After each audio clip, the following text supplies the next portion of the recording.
नमस्कार। खास कार्यक्रम देश देशांतर में आपका स्वागत है। मैं हूं आरफा खानम शेरवानी। आखिर वो मुलाकात हो गई जिसका भारत और पाकिस्तान दोनों को बेसब्री से इंतजार था। रूस के उफा में प्रधानमंत्री नरेंद्र मोदी और पाकिस्तान के प्रधानमंत्री नवाज शरीफ के बीच पहली द्विपक्षीय बातचीत, यानी कि इस साल की कम से कम पहली द्विपक्षीय बातचीत हुई है। एक साल पहले 27 मई को पिछली बातचीत हुई थी। ये मुलाकात अच्छे माहौल में हुई और लगभग 1 घंटे तक चली। दोनों नेताओं की तरफ से एक साझा बयान भी जारी किया गया। इसमें 26/11 के मुकदमे में तेजी लाने का पाकिस्तान ने भरोसा दिलाया। दोनों देशों के सुरक्षा सलाहकार, राष्ट्रीय सुरक्षा सलाहकार आतंक के मुद्दे पर मुलाकात करेंगे, इस पर भी सहमति बनी है। और सबसे महत्वपूर्ण बात यह है कि पीएम मोदी ने पाकिस्तान जाने की बात कही है। वो अगले साल होने वाली जो सार्क शिखर सम्मेलन है जो पाकिस्तान में होने जा रहा है उसमें शिरकत कर सकते हैं।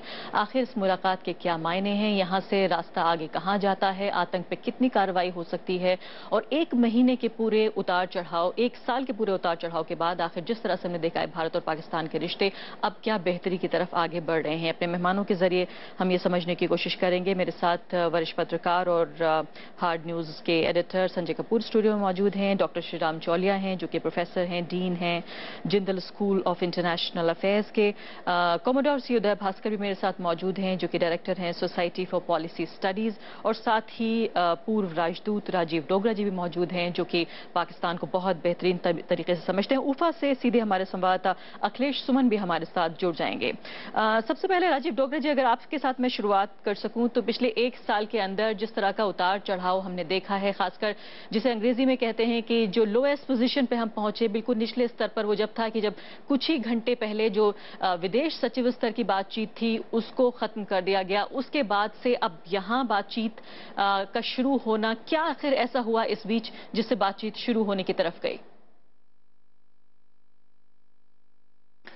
अनफॉर्चुनेटली लोएस्ट स्तर पे तो बहुत बार पाकिस्तान भारत के रिश्ते जा चुके हैं।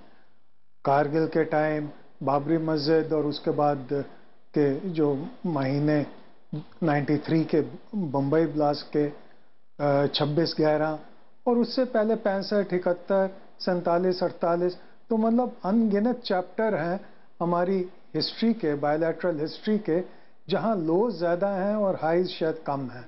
तो इसलिए जो भी उम्मीद की किरण नज़र आती है वो वेलकम किरण समझनी चाहिए। पर साथ साथ मैं ये भी कहूँगा कि एक ग्रीक फिलोसोफर ने कहा था कि one must wait till the end of the day to assess how splendid the day has been. तो बहुत जल्दी मैं तालियां बजाने के हक में नहीं हूं और बहुत जल्दी मैं शाबाश के भी हक में नहीं हूं, क्योंकि आगे पता नहीं कितने उतार चढ़ाव और कितने मोड़ आएंगे। पर अपने आप में ये जो आज का दिन है ये ज़रूर काबिल तारीफ है दोनों लीडर्स के लिए कि एक जो टेंशन वाला माहौल था, और आपको याद होगा कि पिछले 3 दिनों में 2 BSF के जवान भी मारे गए हैं, और पिछले कुछ हफ्तों में और भी कई इंसिडेंट्स हुए हैं जहां हमारे जवान शहीद हुए हैं जी। तो टेंशन जरूर बढ़ रही थी, और इस माहौल में एक पॉजिटिव स्टेप होना और ऐसे विषयों पे जो लगता था जटिल हैं, जैसे कि आपने 26/11 का जिक्र किया, वॉइस सैंपल जो पाकिस्तान एटलीस्ट इस समझौते एग्रीमेंट के मुताबिक मान गया है देने के लिए जी। वो 26/11 से लेकर आज तक हम मांग रहे थे और उन्होंने माना नहीं था।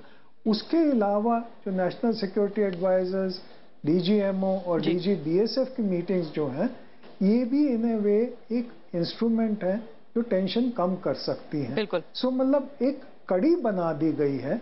अब इस कड़ी का आगे अंजाम क्या होगा ये तो आने वाले दिन बताएंगे। कॉमोडोर उदय भास्कर, हम जानते हैं कि पाकिस्तान एक ऐसा देश है, या पाकिस्तान के लिए हिंदुस्तान एक ऐसा देश है जहां जब भी विदेश नीति पर बातचीत होती है, दोनों देशों की प्रतिनीति पर बातचीत होती है, दोनों देशों में राष्ट्रवाद की भावनाएं हमें नजर आती हैं। कुछ सिनिक्स ये सवाल भी पूछ रहे हैं कि विदेश मंत्री सुषमा स्वराज ने कहा था कि जब तक आतंक से दूर नहीं रहेगा पाकिस्तान, खासकर अगर उनके शब्दों का इस्तेमाल करें तो उन्होंने कहा था कि keeping away terror and violence, जब तक पाकिस्तान इससे दूर नहीं रहेगा तब तक बातचीत नहीं होगी। तो कई लोग सवाल ये पूछ रहे हैं कि पूरा 1 साल जब उतार चढ़ाव का गुजरा है, या उतार का ही गुजरा है जिस तरह से राजीव डोगरा जी कह रहे हैं, तो अब ऐसा क्या बदल गया कि एक बार विदेश मंत्री के इस बयान के बाद, कुछ ना बदलने के बाद अब बातचीत हो रही है? बदलाव अगर हम बात करें तो मुझे लगता है कि अभी ये जो प्रधानमंत्री मोदी और नवाज शरीफ साहब के बीच में जो मुलाकात हुई है, ये अपने आप अहम है, पर इसकी अहमियत मेरा व्यक्तिगत राय ये है कि ये ज़्यादा इसकी सिंबलिज्म में है, यानी कि इसकी जो प्रतीकात्मक अहमियत है इसको शायद हमें पहचानना चाहिए। और मेरा अंदाजा यह है कि भारत के अंदर एक प्रकार का हाईएस्ट पॉलिटिकल लेवल पे एक समीक्षा हुआ है, एक रिव्यू हुआ है कि पाकिस्तान के साथ हम किस प्रकार का नीति अपनाना चाहते हैं।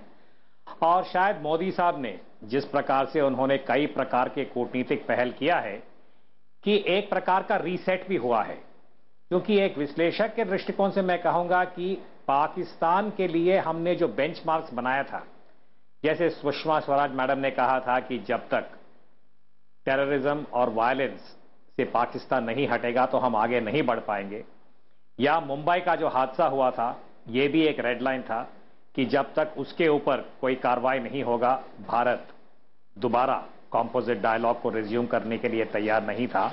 इनके बावजूद अगर ये मीटिंग इस प्रकार से हुआ है वहां पे रूस में, और प्रधानमंत्री मोदी ने यह स्वीकार किया कि वो अगले साल पाकिस्तान सार्क समिट के लिए जाएंगे, तो अर्थात यही है कि भारत के अंदर एक पॉलिटिकल रिकैलिब्रेशन हुआ है। और इसके कई कारण हैं कि इस वक्त जो क्षेत्रीय माहौल और भारत के पास जो ऑप्शंस हैं, मैं कहूंगा कि ये एक दोबारा एक पॉलिटिकल इनिशिएटिव है। और ये अपने आप नया नहीं है, क्योंकि अगर आप वाजपेयी जी के जमाने से लेके आज तक भारत के जितने भी पॉलिसीज रही हैं पाकिस्तान के संदर्भ में जी, मैं कहूंगा 98 न्यूक्लियर टेस्ट, उसके बाद लाहौर अकॉर्ड, उसके बाद कारगिल का युद्ध, उसके बाद आगरा समिट, और फिर जनवरी 2004 जो वाजपेयी जी और मुशर्रफ साहब ने जो साइन किया था जी, मुंबई का हादसा, यानी कि कई बार हम इस प्रकार के जो पॉलिटिकल इनिशिएटिव्स भारत ने लिया है। और इस बार मीडिया के रिपोर्ट्स के मुताबिक भारत ने खुद पाकिस्तान के साथ बातचीत करने के लिए इशारा दिया था जी। तो इसकी सिंबलिज्म इंपॉर्टेंट है, पर सब्सटैंटिवली क्या होने वाला है इसके ऊपर एक थोड़ा सा क्वेश्चन मार्क है।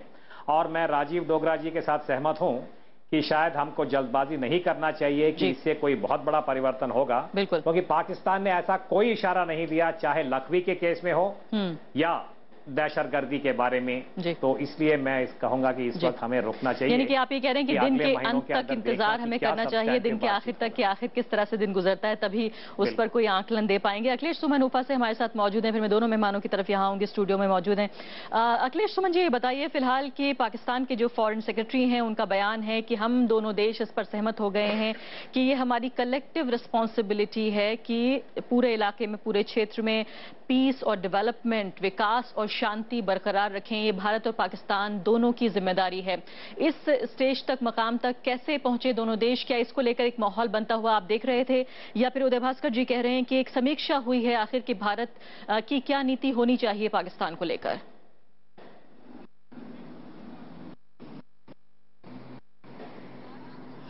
देखिए अरफा, परसों तक हम बात कर रहे थे उफा में फॉरेन सेक्रेटरी या विदेश मंत्रालय के जो अधिकारी थे उनसे जब हम पूछ रहे थे परसों तक, तो बात की गारंटी नहीं दे रहे थे कि होगी या नहीं होगी। लेकिन मुझे लगता है कि बात होगी या नहीं होगी इसको डिक्लेयर करने से पहले यह बात तय हो रही थी कि बातचीत के बाद हम कहेंगे क्या। तो आज जो अचानक हम 9 बजे करीब भारत के फॉरेन सेक्रेटरी की ब्रीफिंग होनी थी, प्रधानमंत्री और पाकिस्तान के प्रधानमंत्री नवाज शरीफ मिलने थे, उसके बाद करीब 9:45 बजे बोला गया था कि हम लोग ब्रीफिंग की जाए, लेकिन टाइम लगा, करीब 10:30 बजे 11 बजे करीब ब्रीफिंग हुई। और यह हम लोग के लिए एक सुखद आश्चर्य था कि विदेश सचिव के अलावा पाकिस्तान के विदेश सचिव मौजूद थे। मतलब है दोनों में एक टीवनी क्या है। और अरफा, जो आप पूछ रही कि इसमें आशाएं हैं, आशाएं इसलिए बन क्योंकि एक बात किया है कि इंगेज होने को, डिसंगेज कहीं से नहीं रहना है। जैसे आपने देखा ब्रिक्स का सम्मेलन हुआ, ब्रिक्स एक तरह से इंगेजमेंट का प्रोसेस है। रेस्ट ऑफ द वर्ल्ड जो हमारे इलाके के देश हैं और जो हमारी तरह के देश हैं, उन लोगों से मिल के साथ चलता प्रोसेस है। और उसी तरह जो सम्मेलन हुआ उसमें भी इंगेजमेंट का प्रोसेस है, जो क्षेत्रीय और इलाका स्तर के देश हैं। तो इस तरह से कहें कि भारत ने यह तय किया है कि हमको इंगेज होना है, तो इरिटेटिंग एलिमेंट है, इरिटेटिंग एलिमेंट के कारण हमें अपने रास्ते से नहीं हटना। लेकिन अगर घटनाएं होती हैं तो उसका हम जिक्र आज क्यों करें, लेकिन है उससे लग रहा है कि भारत और पाकिस्तान दोनों तरह एक सहमति है कि हमको इंगेज रहना है। इंगेज इसलिए रहना है कि दोनों देशों को चाहे आतंकवाद का, आईसिस का खतरा है, खास तौर पे आज एससीओ के समिट में भी इस बात की चर्चा हुई, कल के ब्रिक्स फेडरेशन में भी इस बात की चर्चा हुई कि इस पूरे इलाके में आईसिस एक बड़ा खतरा है। और पाकिस्तान के अंदर यह समझदारी है कि अभी तक जो तालिबान और अलकायदा जूझ रहा था, जो काफी महंगा। अखिलेश सुमन, आपकी आवाज बहुत बेहतर तरीके से नहीं पहुंच पा रही है हम तक, लेकिन फिर भी जो जानकारी आपने दी उसके लिए बहुत बहुत शुक्रिया।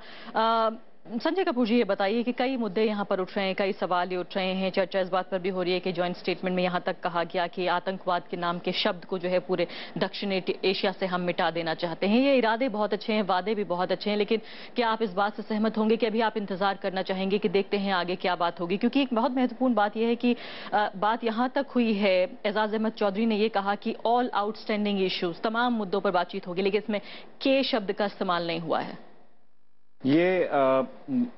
मैं तो इस चर्चा को जो सहमति हुई है उसको काफी महत्वपूर्ण मानता हूं, क्योंकि सबसे पहली बात तो यह कि ऊफा में हुई है, जबकि नए जो ऑर्गेनाइजेशन के साइडलाइंस में हुई है, जिसमें कि चीन और रूस बहुत महत्वपूर्ण उसके मेंबर हैं। एससीओ के अंदर जो रीजन था कि हिंदुस्तान की मेंबरशिप नहीं एक्सेप्ट कर रहे थे और पाकिस्तान की भी अब मेंबरशिप एक्सेप्ट करने की बात कर ली, ये बात लोग बाग ना भूल जाते हैं। उसमें एक एस्पेक्ट ये है कि अगर किसी मुल्क के बीच में डिस्प्यूट हुआ तो उनको मेंबरशिप नहीं दी जाएगी। तो इस चीज का भी दबाव भारत और पाकिस्तान के ऊपर था कि अगर आपको एससीओ की सदस्यता चाहिए तो आपको बातचीत और डिस्प्यूट अपना रिजॉल्व करना बहुत आवश्यक है। तीसरी बात यह है कि एससीओ के अंदर जो मुख्य जो उसका पर्पस है, एक तो लोग बाग कहते हैं कि एशियन नेटो है, तो एशियन नेटो का जो सबसे मुख्य जो उसका बेसिक कंसंट्रेशन है वो टेररिज्म के ऊपर है। तो टेररिज्म से अगर आपको लड़ाई लड़नी है और आपके बीच में मतभेद है इंटरप्रिटेशन का कि आतंकवाद है क्या, तो उसमें समस्या हो जाती है। तो अगर आप देखें कि जो भाषा का इस्तेमाल करा है पाकिस्तान विदेश सचिव ने, तो उसके अंदर ऑल फॉर्म्स ऑफ टेरर की बात कर दी, good Taliban, good terrorist, bad terrorist, उन सबको उन्होंने सब फ्लैट करके ये कहा कि हमें हर तरीके की आतंकवाद से लड़ना पड़ेगा। आपने कहा कि के वर्ड का इस्तेमाल नहीं करा, तो इसमें कुछ हद तक नवाज शरीफ साहब को परेशानी हो रही है कि किस तरीके से समझाएंगे, क्योंकि आपने पहले कहा था कि हम बातचीत नहीं करेंगे, तो हिंदुस्तान कुछ हद तक झुका, उसने कहा कि हम आपसे बात करना चाहते हैं। परंतु जो अग्रीमेंट हुआ, जो आपने जॉइंट स्टेटमेंट दिया, उसके अंदर जो कश्मीर का मुद्दा था, क्योंकि बार बार पाकिस्तानी नेता ये कहते थे कि बिना कश्मीर के रास्ते से गुजरे हुए हम बात नहीं करेंगे। तो अब जब है ना उसमें जो अल्फाज का इस्तेमाल किया उन्होंने आउटस्टैंडिंग इश्यूज की बात करी, तो ये उम्मीद लगाई जा रही है कि पाकिस्तानी जो फॉरेन ऑफिस के लोग हैं और तमाम लोग हैं वो कहेंगे कि आउटस्टैंडिंग उसमें शामिल होगा। नहीं तो क्या ये तो नहीं है कि कुछ जानकारी ये कह रहे हैं कि दोनों तरफ से एक समझौता हुआ है, इधर बात ये हुई कि जब तक आतंकवाद पर काबू नहीं होगा तब तक बात नहीं करेंगे, उधर बात हुई कि कश्मीर पर जब तक बात नहीं होगी तब तक बात नहीं करेंगे, और दोनों तरफ से ये शर्तें छोड़कर बातचीत हुई है। अरिफा, हम लोग ने मैंने अपने आप इंडिया पाकिस्तान की जो बायलैटरल है और जो पुल असाइड होते हैं पिछले 5-7 दफा अलग अलग मुल्कों में देखी हैं, तो मैं ज्यादा एक्साइटेड नहीं होता हूं। मैं काफी हद तक एम्बेसडर डोगरा की बात से इत्तेफाक करता हूं और कमांडर उदय भास्कर की बात से करता हूं कि इतनी दफा इतनी सारी चीजें हो चुकी हैं कि उम्मीद नहीं है कि कुछ ज्यादा इसके अंदर ना बढ़ेगा। हो सकता है कुछ समय के लिए इसमें उफान आए, फिर ठंडा पड़ जाए, और इतना फ्रेजाइल है ये पूरा रिश्ता कि एक ज्यादा कोई बॉर्डर में टेंशन हो गया, कुछ ज्यादा लोग मर गए, तो सब चीजें ना तबाह हो सकती। तभी अगर याद हो तो हवाना में डिक्लेरेशन किया था कि आप बात करते रहेंगे इररिस्पेक्टिव ऑफ जो भी हादसा होगा। ऐसी बात अगर इस वाले स्टेटमेंट में नहीं आई है तो फ्रेजिलिटी अभी बिल्ट इन है। बिल्कुल ऐसी बात नहीं है कि ना ये लोग कह रहे हैं कि जिन लोगों ने एक दौर देखा है भारत पाक रिश्तों का, वो समझते हैं कि अभी भी नजाकत बाकी है। हमारे साथ कांग्रेस पार्टी के प्रवक्ता मीम अफजल साहब भी फोन लाइन पर मौजूद है, लेकिन इससे पहले डॉक्टर चौलिया से सवाल लेते हैं। डॉक्टर चौलिया, बहुत दिलचस्प कोण उन्होंने जोड़ा है यहाँ पर संजय कपूर ने। वो ये कह रहे हैं कि ये नहीं भूलना चाहिए कि जो इंटरनेशनल कम्युनिटी का दबाव है, खासकर एक ऐसे ब्लॉक में जहां भारत और पाकिस्तान दोनों एंटर करना चाहते हैं, दो बड़े देश हैं रूस और चीन, और कहीं ना कहीं दोनों का दबाव या कहीं गुडविल, तमाम चीजों ने मिलकर क्या भारत पाकिस्तान पे काम किया है, या फिर आप उदय भास्कर जी की बात से सहमत है, वो ये कह रहे हैं कि भारत के अंदर घरेलू स्तर पर इसको लेकर एक समीक्षा हुई है? ये दोनों ही वाजिब हैं, क्योंकि देखिए जो मल्टीलैटरल फोरम्स होती हैं वहाँ ग्रुप इंटरेस्ट को सामने रखने की सबकी पेशकश होती है। तो वहाँ आप सार्क के तो किस्सा जानते ही हैं, जिसमें लोग कहते हैं कि हमने हाईजैक कर रखा है भारत और पाकिस्तान ने। तो एससीओ में हम वो नहीं कर सकते हैं। एससीओ बड़े बड़े शक्तियों का ये संगठन है, हमसे भी बड़ी शक्तियां हैं, चीन है, रूस है। तो इसलिए जरूरी है हमें कि एक ग्रुप सिटीजनशिप भी हम निभाएं, और जरूरी है कि हम दिखाएं कि हम we are serious about our differences. बल्कि एससीओ में बड़ा इंटरेस्टिंग वाकया है कि ताजिकिस्तान और चीन ने अपना जो बाउंड्री डिस्प्यूट था उन्होंने एससीओ के एजिस के अंतर्गत हल किए हैं। तो रशियंस ने भी यही होप जताई है कि भारत और पाकिस्तान के बीच जो संबंध है वो मजबूत हो जाएंगे। मिनिमम एससीओ के अम्ब्रेला के तहत ये हमारा एडवांटेज है कि कम से कम सालाना 1-2 और मुलाकातें होगी हमारी। ये नहीं कि सिर्फ यूएन जनरल असेंबली हो या फिर एक बहुत बड़ा बायलैटरल जो कि जिसको ऑर्गेनाइज करने में 14 महीने लग गए अभी। तो कम से कम फ्रीक्वेंसी ऑफ इंटरेक्शन जो है हाई लेवल लीडर्स की वो बढ़ती रहेगी, और उसका भी अपना फायदा है, क्योंकि at the end of the day हम नवाज शरीफ को भी आइसोलेट नहीं कर सकते। हम जानते हैं नवाज शरीफ की क्या हालत है, वहां पे काफी कमजोर हो गए हैं। पिछले 1 साल में इमरान खान और ताहिरुल कादरी वगैरह ने जो इन पर हमला बोल दिए हैं, और आर्मी का ही हाथ बेहतर स्ट्रांग हुआ है।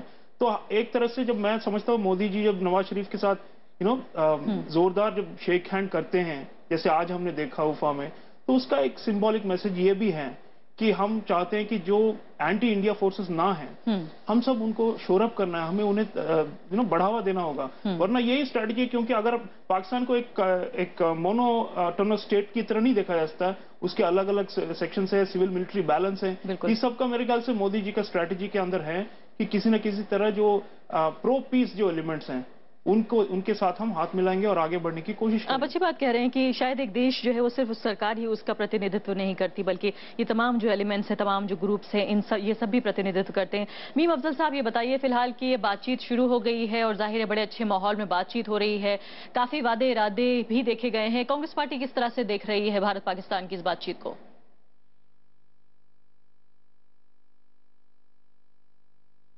आप मेरी आवाज सुन सकते हैं? जी, उनसे फिर बातचीत करने की कोशिश करेंगे हम।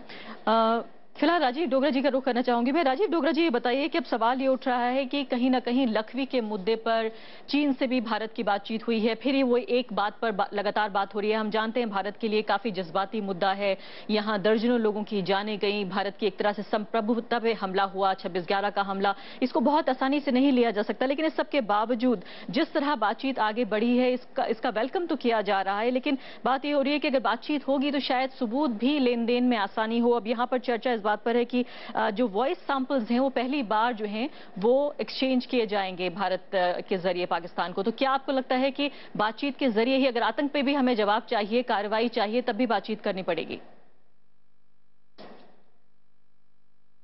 बिल्कुल, जैसे कमांडर उदय भास्कर ने जिक्र किया था कि एंगेजमेंट जरूरी है। एंगेजमेंट शुरू हुई है, ये ही अपने आप में काफी उपलब्धि है। पर एंगेजमेंट का मतलब ये नहीं है कि सारे मसले तय हो गए हैं।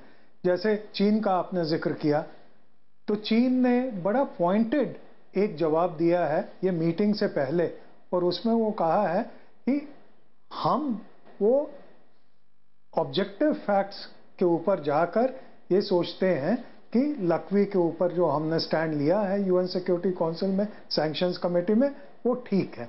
सो इन ए वे वो जो प्रधानमंत्री के टेलीफोन थे और प्रधानमंत्री की पर्सनल इंटरवेंशन थी उफा में भी चीन के प्रेसिडेंट के साथ, वो सक्सेसफुल नहीं हुई। तो मेरे को लगता है ये भी हमको सोचना पड़ेगा, और प्रधानमंत्री के एडवाइजर्स को भी, कि क्या ये ज़रूरी है कि हर विषय पे वो प्रधानमंत्री टेलीफोन उठाएं और बात करें या अपनी पर्सनल इंटरवेंशन करें। तो थोड़ी सी गुडविल कम होती है, और थोड़ी सी जो गुडविल और किसी चीज़ में जा सकती थी वो इधर स्पेंड हो गई है। तो कुल मिला जुला के, चाहे वो चीन के साथ रिश्ते हों, और मोर इम्पोर्टेंटली जिस चीज़ पे हम डिस्कस कर रहे हैं पाकिस्तान के साथ रिश्ते हों, ये इनमें आग का दरिया है और हर कदम फूक फूक के रखना पड़ेगा हमें। तो ये सोचना कि टेरर के ऊपर बड़ी उपलब्धि हुई है, तो मेरा ख्याल वो गलत होगा, क्योंकि जो वर्ड यूज किया है वो टेरर किसी भी तरीके से हो सकता है। जैसे शर्म शेख का था, उसमें बलूचिस्तान का जिक्र आया था, इधर कोई जिक्र नहीं आया, पर सब कुछ आ भी गया है। जी। तो थोड़ा सा हमको ये सोचना चाहिए कि बहुत ज्यादा हम पीठ थपथपाएंगे तो उसमें मुश्किल हो सकती है, क्योंकि कश्मीर वर्ड ना आया हो, पर जब उन्होंने कहा है कि सब मुद्दे डिस्कस होंगे, उसमें तो कश्मीर भी आ गया। तो बहुत रूफ टॉप से शाउट करना कि हम जीत गए हैं और ये समझदारी की निशानी नहीं है। कॉमरेड उदय भास्कर जी, बताइए कि जिस तरह से वार्न कर रहे हैं, चेता रहे हैं राजीव डोगरा जी कि अति उत्साह से काम लिया जा रहा है, क्या इसके पीछे एक वजह ये भी मानते हैं कि आप कैमरों की जो है चकाचौंध के बीच विदेश नीति तय हो रही है? हम जानते हैं दर्जनों की तादाद में पत्रकार वहां भी पहुंचे हुए हैं और पल पल की खबरें यहां तक पहुंचा रहे हैं। क्या वाकई हमें थोड़ा सा ज्यादा सावधानी से काम लेना होगा? और जिस तरह से कश्मीर पे बात हो रही है, आतंकवाद पे बात हो रही है, क्या ये पूरा जो ज्वाइंट स्टेटमेंट ड्राफ्ट किया गया है बहुत चालाकी या बहुत मासूमियत, दोनों में से एक जरूर भावना इस्तेमाल की गई है?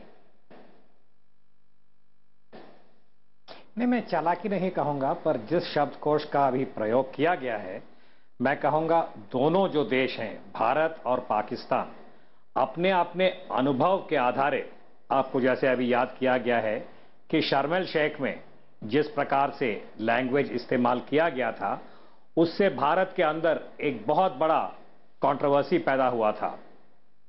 तो मुझे लगता है कि इस बार जो लैंग्वेज या शब्दकोश का प्रयोग किया है, ये काफी सोच समझ के बहुत कॉशियस तरीके से किया है। और जैसे राजीव जी बता रहे हैं, एक प्रकार से आपने दोनों पक्षों के जो भी चिंताएं हैं और जो भी आशाएं हैं, दोनों को एक प्रकार से शामिल किया गया है। पर जो मेरा टिप्पणी था कि मैं इसलिए बार बार कहता हूं कि हम इसको स्वागत तो कर सकते हैं कि यह सिंबॉलिकली काफी अहम कदम है, पर साथ साथ हमको जरूरत से ज्यादा इसको व्याख्या नहीं करना चाहिए, क्योंकि पाकिस्तान के अंदरूनी जो स्थिति है, जो स्ट्रक्चरल फैक्टर्स हैं, और भारत के तरफ से जो चिंताएं हैं, खास दहशतगर्दी को लेके, मैं बार बार कहता हूं कि नवाज शरीफ साहब जो है वो केवल उतना तक भारत के जो एक्सपेक्टेशंस हैं उनको वो मीट कर सकते हैं, क्योंकि टेररिज्म का जो मुद्दा है, इसका जो कमांड एंड कंट्रोल रावलपिंडी में है, जहां पाकिस्तान का फौज है, मुरीदके में है, जहां जमात-उद-दावा और इस प्रकार के गैर राष्ट्र गुट हैं, और जब तक वहां पे एक प्रकार का परिवर्तन नहीं होगा, भारत के लिए ये एक बहुत बड़ा चुनौती है जी। और दूसरा, चीन का जो भूमिका रहा है, खास यूनाइटेड नेशन सिक्योरिटी काउंसिल में जी, ये भी भारत के लिए एक बहुत बड़ा चुनौती है, क्योंकि चीन और पाकिस्तान के बीच में जो भागीदारी है, इस परिप्रेक्ष्य में भारत को पाकिस्तान का नीति या पॉलिसी अपनाना, मैं कहूंगा, हम ध्यान से और बहुत परिपक्वता के साथ आगे कदम उठाना होगा। बिल्कुल। संजय कपूर जी, आप कितना महत्वपूर्ण इस बात को मानते हैं कि एनएसएस की तो मुलाकात होगी, नेशनल सिक्योरिटी एडवाइजर दोनों देशों की, लेकिन इसके अलावा डीजी बीएसएफ की, डीजी पाकिस्तान रेंजर्स और साथ ही दोनों देशों के जो मिलिट्री ऑपरेशंस के डायरेक्टर जनरल्स हैं, उनकी भी मुलाकात होगी? आपको लगता है कि नेताओं के बाद अब सबसे महत्वपूर्ण जिम्मा जो है मुद्दों को डिटेल में सुलझाने का, वो इन्हीं लोगों के पास है? पर देखिए, आप फॉरेन सेक्रेटरी की बातचीत नहीं होगी, ये जितनी भी बातचीत होगी सिर्फ सिक्योरिटी सिक्योरिटी सिक्योरिटी कि जैसे ये मेरे ख्याल से समझ ये है कि अगर आप है ना बॉर्डर को स्टेबलाइज कर लें, जिससे आपस में गोलीबारी ना हो, लोग बाग ना मरे, तो उससे कम से कम ऑप्टिक्स को आप कंट्रोल कर सकते हैं कि लोगों में आक्रोश बढ़ने लगता है। जैसे भी आप इसी बातचीत के दौरान एक फौजी की है ना गोली से है ना उसकी इंतकाल हुआ, तब मौत हो गई। तो ये सब चीजें मेरे ख्याल से पूरा जो माहौल है वो खराब कर देती हैं। और पिछली बार जो आपको याद है, 1 साल पहले जब मोदी जी आए थे, वो इवन जब है ना एंटनी साहब थे, तो काफी हद तक गोलीबारी के चक्कर में बातचीत वायबल नजर नहीं आ रही थी। पर ये जो सोच है कि वायलेंस जब तक है ना इसको कंट्रोल नहीं करेंगे, तब तक कोई भी मीनिंगफुल डायलॉग या बातचीत नहीं होगी, इसमें मेरे ख्याल से दम है। परंतु सिविलियन लेवल पे, फॉरेन सेक्रेटरी, पॉलिटिकल लेवल पे डिस्कशन वो भी बहुत अनिवार्य है कि दोनों डेमोक्रेसीज हैं, और ये सिर्फ सिक्योरिटी तक सीमित रहेगा तो मुझे लगता है कि अपने आप में ये पूरा I mean they would not be doing justice. Doctor, चलिए आखिरी सवाल की हम बात कर रहे थे अभी पाकिस्तान के अंदरूनी हालात की, अंदरूनी प्रतिक्रियाओं की, भारत से प्रतिक्रियाएं आ रही हैं। उद्धव ठाकरे कह रहे हैं कि ये बात उन्हें पसंद नहीं है कि पीएम मोदी बातचीत कर रहे हैं। कांग्रेस पार्टी ये कह रही है कि हमें सर्कमस्टांसेस समझाए जाए। ऐसे कौन से हालात हैं कि ये पार्टी ये कहती थी कि हम सबक सिखा देंगे और अब बातचीत कर रहे हैं? देखिए, हालात तो ज्यादा बदले नहीं है, लेकिन हम परमानेंट फ्रीज में भी नहीं रह सकते, ये भी हमें देखना पड़ेगा, क्योंकि पड़ोसी जो होते हैं वो हमारी चॉइस नहीं है। पड़ोसी ही है, तो उसके साथ डील करना ही पड़ेगा किसी न किसी लेवल पे। और मेरे ख्याल से ये अच्छा शुरुआत है, एक तरह की उम्मीदों का कारवां फिर से चल पड़ा है। और मेरे ख्याल से बोल्डनेस भी है अप्रोच मोदी जी की, उन्होंने अपनी तरफ से इनिशिएटिव लिए हैं। और ये भी नहीं भूलना चाहिए कि अगले साल पीएम मोदी पाकिस्तान जाएंगे, वो सार्क में भी शामिल होंगे। तो मेरे ख्याल से एक तरह से हमने बॉल उनके कोर्ट में फेंका हुआ है, और ये एक अच्छी डिप्लोमेसी होती है, प्रोएक्टिव डिप्लोमेसी का निशाना होता है कि हमने तो हमारी तरफ से अपना होमवर्क किया हुआ है, हम तो तैयार है आपके साथ हाथ जोड़ने के लिए, आप बस ये वायलेंस का रास्ता छोड़ दो और वी कैन डिस्कस एवरीथिंग। तो मेरे ख्याल से ये एक पॉजिटिव प्रोएक्टिव डिप्लोमेसी की निशानी है और हमें सपोर्ट करनी चाहिए। जी डॉक्टर चौलिया, बहुत बहुत शुक्रिया आपका। संजय कपूर जी, राजीव डोगरा और उदय भास्कर जी हमारे साथ, अखिलेश सुमन भी मौजूद थे। बहुत बहुत शुक्रिया सभी मेहमानों का। तो साफ तौर पर जब एक साल के पूरे उतार चढ़ाव के यानी खराब मौसम के गुजर जाने के बाद अब अच्छे मौसम की शुरुआत हुई है, फुहारें पड़ रही हैं, बातचीत हो रही है, उम्मीद हम ये कर सकते हैं कि इससे बात आगे जो है वो पॉजिटिव दिशा में आगे बढ़ेगी। लेकिन जिस तरह से राजीव डोगरा जी ने हमें चेताया है कि दिन के आखिर तक इंतजार करना होगा कि आखिर पूरे दिन का आकलन किस तरह किया जाए। इसी के साथ भी के लिए इतना ही, नमस्कार।